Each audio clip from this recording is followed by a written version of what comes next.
Hi, gang. Hi, my name is Paul Cohen. I go by PG, or as my friends call me, when they need money.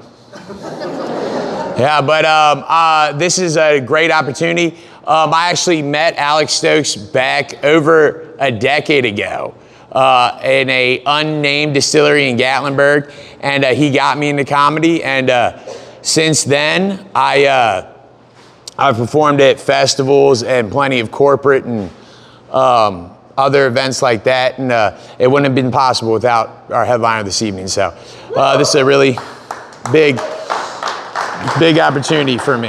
But yeah, gang, I officially became a full-time comedian. I did a lot of other jobs before I finally got into comedy. I do the ghost tours in Gatlinburg.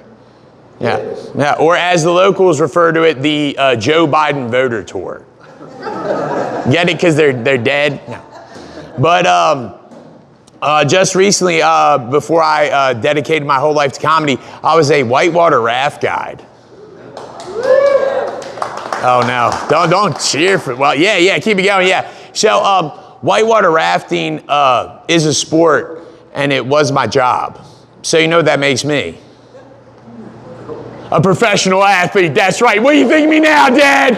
Huh? Oh, sorry, but I really loved being a whitewater raft guide. My favorite thing about whitewater rafting is I could tell jokes and people didn't leave. Yeah. But something else I really enjoyed about whitewater rafting was we got to take down people from all types of nationalities, from all over the country, even all over the globe. And one day we do actually get a lot of African-American families. And I know what you guys are thinking. That's awesome. Yeah, but so I had this beautiful African-American family, and in the Flatwater section, the guy asked, he was like, hey, can I guide the boat? You know, it was a Flatwater section, so I let this guy guide the boat, and it was a special occasion because for the first time, we got pulled over while whitewater rafting. No, again, if any police are here, I support the police. Yeah, it's just, yeah. Anyway, sorry. Yeah. And yeah, I am driving home tonight, so, you know, remember that. But no, gang, look, who here is unemployed? Sorry, hey, Alex, none of my friends showed up. I'm sorry. Look, gang, look, jobs are tough these days. Really. You know Pennywise the Clown, he had to get a new job? He's an IT guy. All right, but no, jobs are tough. You know, a lot of girls I know, they're resulting into doing that OnlyFans. And that OnlyFans, you know, have you guys ever been on the internet late at night and you saw this girl in high school, you know, that would never give you the time of day, and you see that she has an OnlyFans, so you wanted to subscribe so you can live out that fantasy of watching her destroy her life and her family's? Yeah, no, but gang, no, something really embarrassing. My mom has an OnlyFans. Yeah, and it sucks. Really, it sucks. The lighting's off, she never gets the right angles. I still have to pay for it. But no, I tried starting my own OnlyFans. So what I did was I uploaded photos of the people I work with. Because isn't that what you're supposed to do? Post pictures of assholes? But anyway, team, moving right along. Oh, shoot. I know what you guys think, like, yeah, here's this, like, Jewish wannabe redneck, right? Like, what am I supposed to be? John Deere Greenberg? Or his dad works at the bank, Williams Jr.? You know? The gang, look, I'm gonna lose everybody here if I haven't already, but I support Israel. Look, I grew up supporting Israel. I have friends and family in Israel.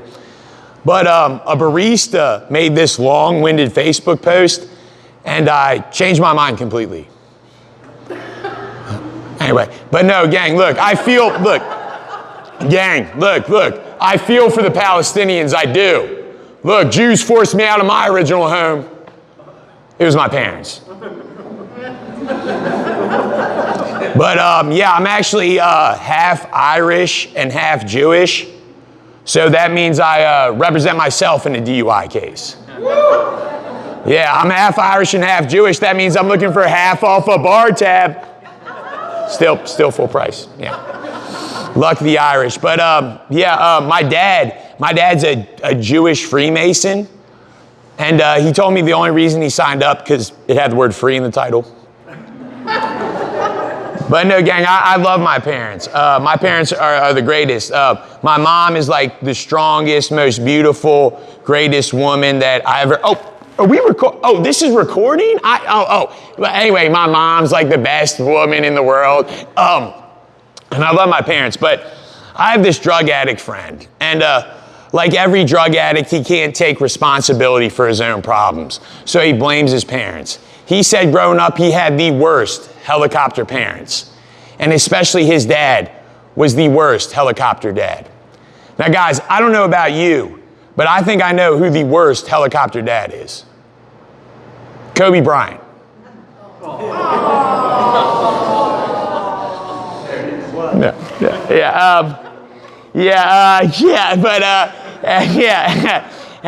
Anyway, team, no, I'm becoming my parents. It's terrible. I'm getting older, you know. I recently turned 33, 13 months ago. So, but it's terrible. You know, it just happened. You know, back in the day, I used to be young. I used to be spry. I used to be tan. I used to have my hair gelled. I used to be like DJ Paulie D. Yeah, but now I'm older. I take a shot of whiskey. I'm just Paul E.D. You know, I don't know when it happened, gang. I went from popping Zans to taking Zantac. Yeah, I went from taking acid to taking acid reflux. All right? Man, it's just, it's terrible. Well, hey guys, I rolled a joint the other day. I sprained an ankle. Yeah. Speaking of which, man, I thought that I was drinking too much. I thought I was getting diabetes because every time I woke up in the morning, it felt like I was walking on little shards of glass. So I went to the doctor and they checked me out and they ran some tests and my bill up, of course. And he came back and he said, good news is you don't have diabetes. Bad news is you should try clean up the broken bottles off the floor.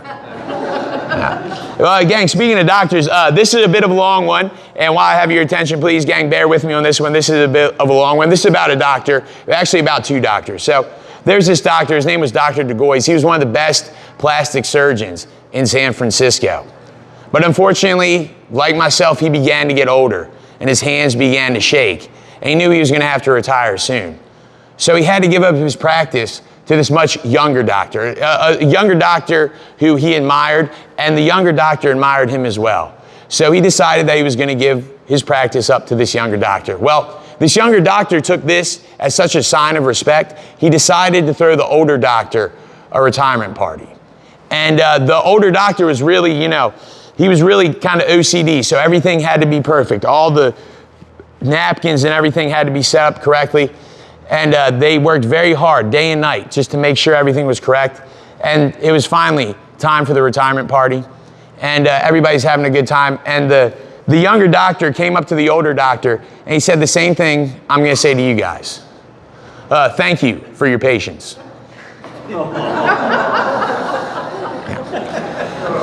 Yeah. Hey, team, hey, it ain't getting better, y'all. I'm sorry, that's what we're doing here tonight.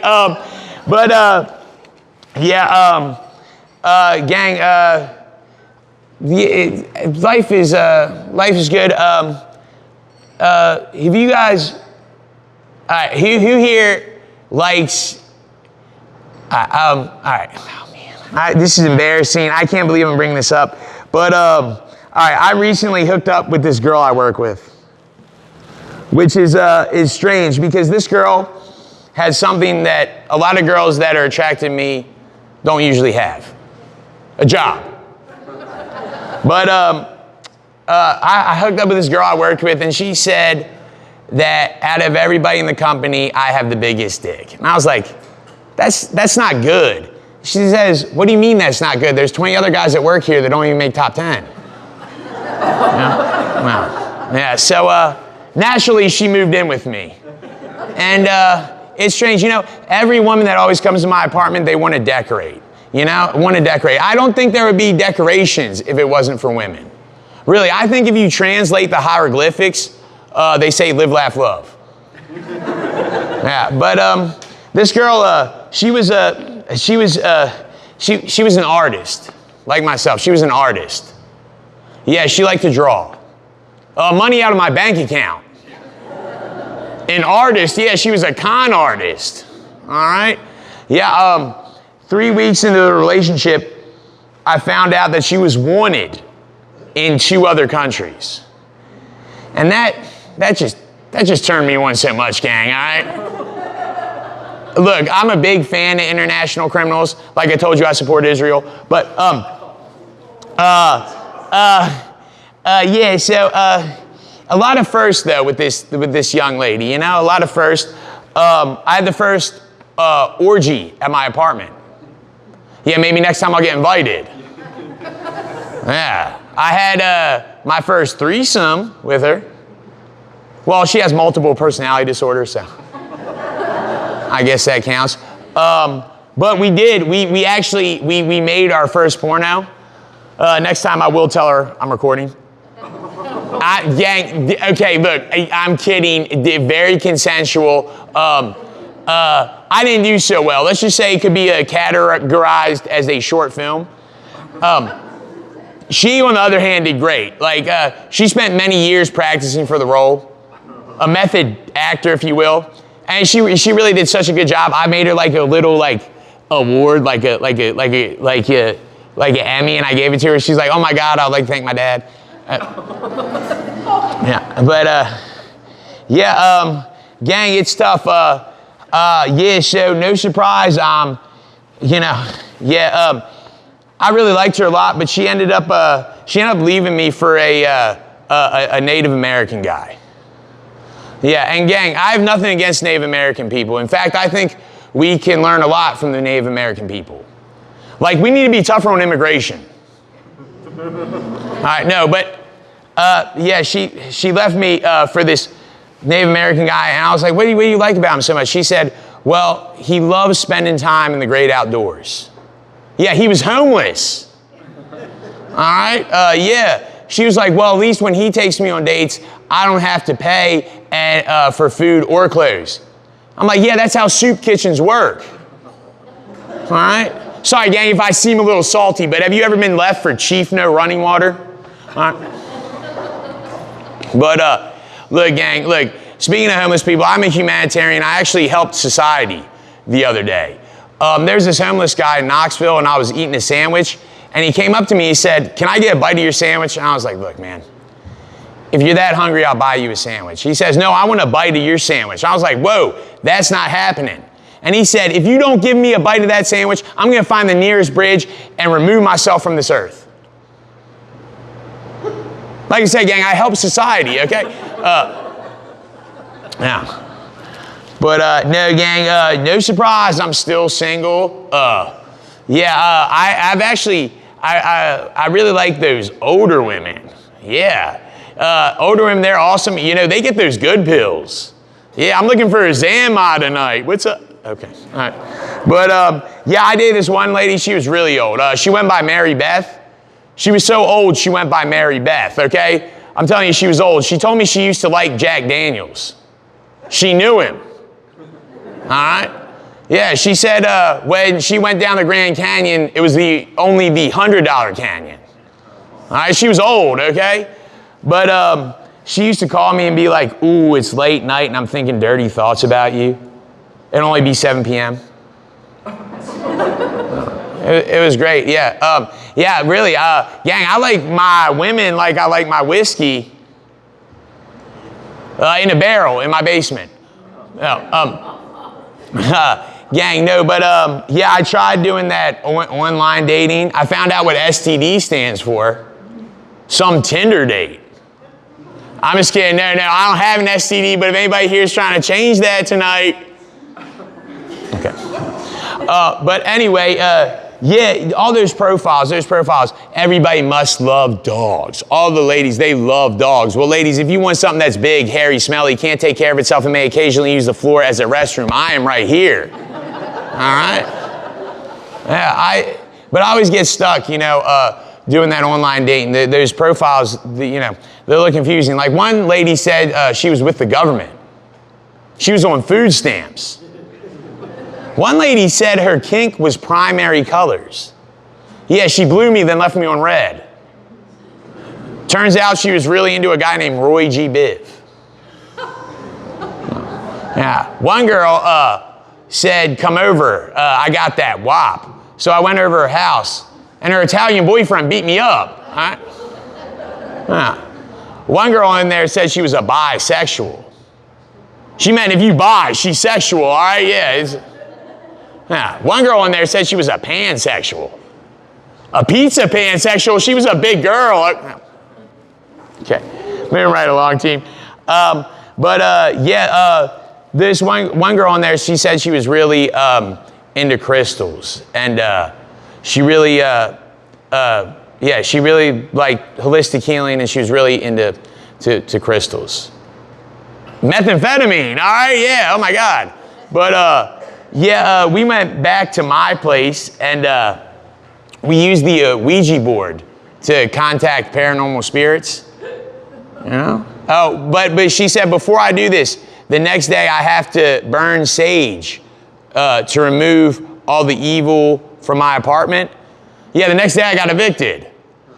But anyway, we were using the Ouija board to contact paranormal spirits, and we ended up contacting Mary Beth. I'm telling you, she was old, all right? Yeah.